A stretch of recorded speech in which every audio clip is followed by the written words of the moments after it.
So the 4th of every month, we take a few minutes to review our Take It to Heart challenge to help you get heart healthy. This month, we're focusing on some of the early steps that you can take to prevent issues down the road. The earlier you start, the better. So even if you're in your 20s or 30s, listen up because it's never too early. So joining me now is Dr. Udita Vora from Memorial Hospital. So if you don't have a history of heart disease in your family, I mean, does it even matter? You know what I mean? As you can say, hey, I'm immune.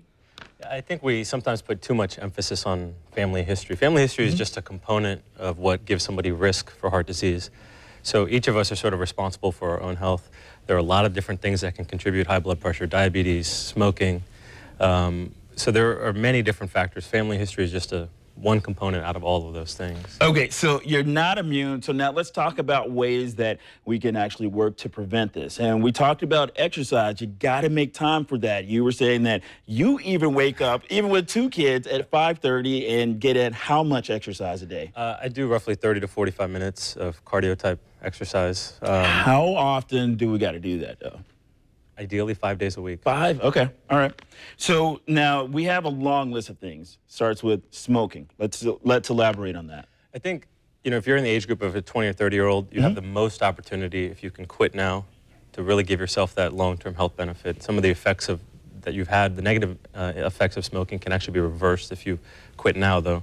If you wait till you get into your 60s and 70s, it's sort of very old. So this is the time, this is the age group that has the most opportunity to really prevent things from happening. Okay, now for a lot of people, quitting smoking is hard to do. So, even 1 or 2 can actually still cause a lot of damage? Yes, absolutely. So I hear that a lot from people is, Doc, I took my 1 pack a day down to 1 cigarette. And I said, that doesn't matter. You have to quit completely. Okay, so sleep, big thing. You said that you get at least 7 hours of sleep a night. I do, but I'm a nerd. I go to bed at 9:30. I mean, you have to do that if you really want good sleep hygiene. That's probably one of the hardest things for younger folks to do. And then one thing that may be even more difficult, stress management. Yes, you're right. We all have a lot of stress in our lives, and it's trying to balance that stress. And I don't know that there's a perfect solution for that, but I think everybody needs to work on that, whether it's yoga, meditation, getting in the gym even can help some people relieve stress. You just can't find the negative things like cigarettes, alcohol.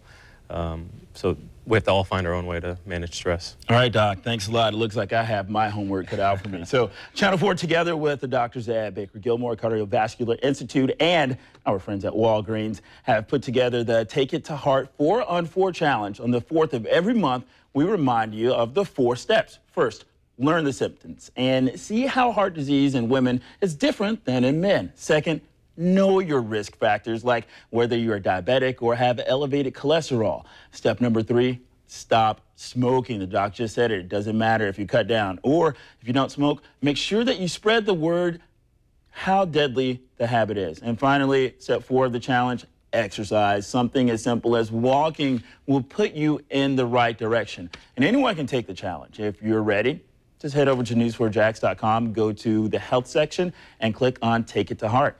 Now,